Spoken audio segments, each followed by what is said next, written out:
Hey folks, welcome back to the channel. We're going to do a way too early keep or cancel, or just initial thought process on utilizing the credits that are new to the Chase Sapphire Reserve, as they will open up to me in October, and what my initial thinking is right now.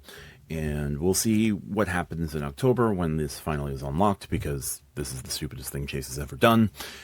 Getting a feel for where I'll probably end up thinking about the credits in total. So next year, $300 travel credit, full $300 value. I get $300 value out of that credit every single year.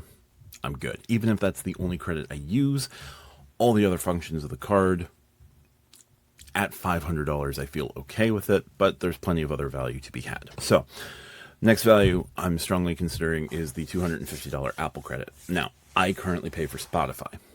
Spotify some days does not make me feel happy about paying for Spotify. Just aspects of the company, aspects of leadership of the company, their ethics in terms of properly paying artists isn't great. And yes, artists make significantly more money in other ways, and streaming numbers do not particularly matter to their money-making capabilities, but then there's also the whole music industry money making as well, and that's not great. But Spotify is not helping things, and I'm not sure how much Apple would be helping things either, but at least it is $20 a month. I would no longer have to pay to Spotify, and this is Chase paying for my streaming service for music, at least. So there's that. Apple TV Plus options are always good, but how many options do we have that we pay for that we don't always consider? How many folks have a Netflix subscription and it's been a couple of months since they logged into Netflix? How many folks have a Hulu subscription? It's been a couple of months since they logged into Hulu. Disney Plus, Discovery, Max, you name it. The list goes on, because we tried to disconnect from the cable companies, and the cable companies just said nope, and snatched it all away back to them by way of, that went a different place than I thought. Anyway, the Apple TV, Apple Music credit. If I cancel Spotify, full $250 in value there. Travel, Apple, $550.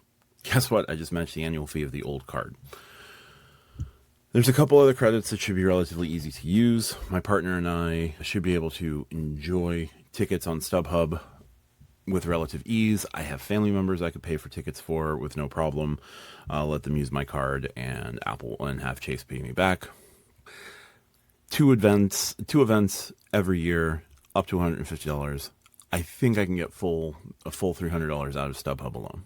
So let's put the StubHub value at $300. Most years it'll probably be $150, but let's say $300, just because I think between myself and my partner doing events, going to comedy shows, going to things that StubHub sells, we can easily hit the $150, and I can pay for other family members' entertainment and get reimbursed for it. So I think the full $300 is pretty easy to do.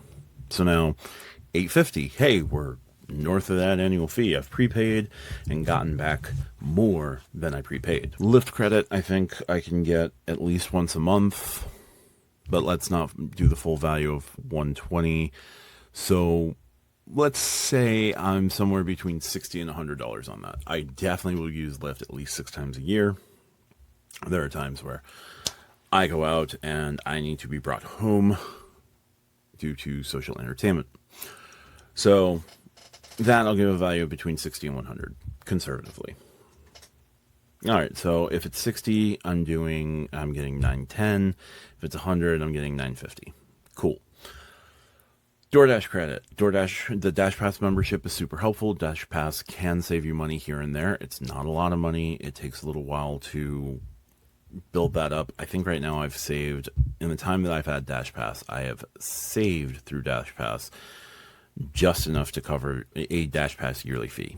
So it's not a lot of money that you're saving, but it does make the service fees a little bit cheaper. It does knock down the taxes and fees a little bit. It's still expensive. Dash Pass is still super expensive. And I get that. And like, you're paying a whatever premium to fund Dash Pass to keep the service going. That just is what it is. And you tip It's fine.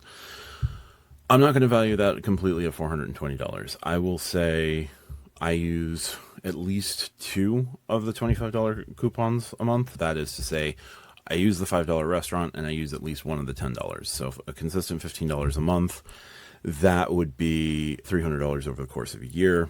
And we'll throw in the Dash Pass membership because I would pay for it. Seeing how convenient DoorDash is now, I would likely pay for it, Dash Pass, to make DoorDash a little bit more convenient if I didn't have it included.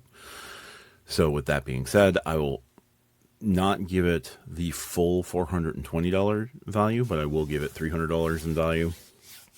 So DoorDash definitely works. Peloton right now, I'll be honest, I'll zero out. The edit credit right now, I'm fairly certain I would zero out. So I've looked at prices in the edit. I would need to do something like a 2-night stay where I could at least, if I can stack the edit credit with the travel credit consistently, I can guarantee $250. If I can't stack it, then it's less useful to me because then you have to do the 2-night stays. I don't really go to Vegas that often, so I can't really utilize Vegas as a play, but it does look to be a bit of a better play overall than was initially predicted. I'm not going to go out of my way to pay for a hotel just because I can get a $250 statement credit back. And you shouldn't either. So I'm going to zero out the edit and say that unless circumstances line up properly for you, you should zero out the edit credit as well. So I'm not going to get that full $500. So Peloton, the edit out. DoorDash, I'm going to say 300 to 420. Lyft, 60 to 100 out of 120. I still think Lyft should have just been give me the Lyft Pink membership and let me earn 7 times points, or let me earn 5 times points. Like, it's less lucrative, but like still something I could conceivably use far more often. But they decided to go with the $10 credit. I don't love the $10 credit, but it is what it is. So Lyft, we're going to use up to $100. StubHub should be relatively easy to use. StubHub's a pain in the ass of a company, but is what it is. And there may be some other creative means that I could use, but I'm not going to just go out of my way to use those and make that a full-blown practice. It would be more, oh, I got tickets for a family member. They can't make that event. I may as well see if I can get something close to face value back without going through StubHub to accomplish that mission.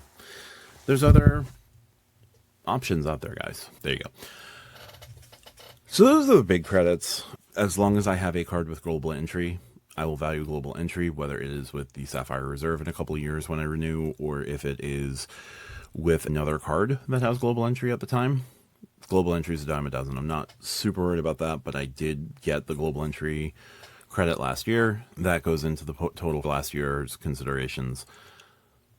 Overall, it's okay. It looks like I'm going to be doing pretty well for myself. $300 travel credit, $250 Apple credit if I cancel Spotify, so that would be $550. $300 StubHub credit, fairly easy to use. $300 from DoorDash, that is $1150.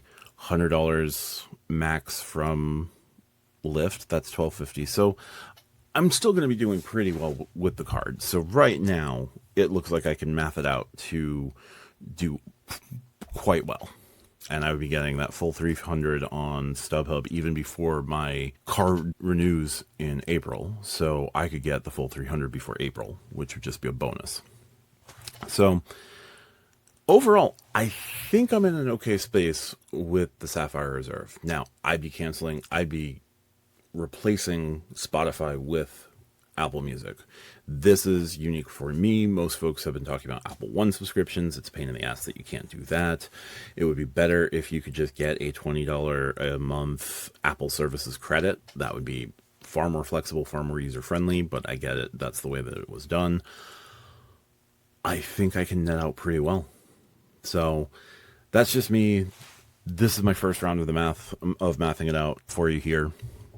Let me know in the comments what you think on my situation, what your situation currently will be with the Sapphire Reserve. Plenty of folks have. Definitely good to see how you guys math out the Sapphire Reserve. But right now, the travel credit staying was huge. Don't know if I'm going to try the travel credit and the edit at the beginning of next year or the beginning of my next card holder year? Probably not. I think I'm just going to zero out the edit, and if I happen to be able to use it, it would just be a happy coinking.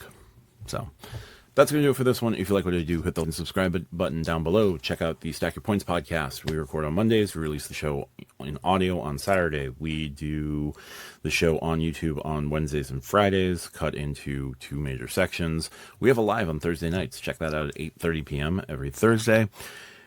And yeah, check out the pinned comment for ways to support me outside of YouTube. 2 videos are going to pop up here. And if you'd like to support me here on YouTube, consider becoming a channel member. $2.99 a month. You can cancel at any time. Thanks so much for your time. Appreciate you. Talk to you soon. Bye for now.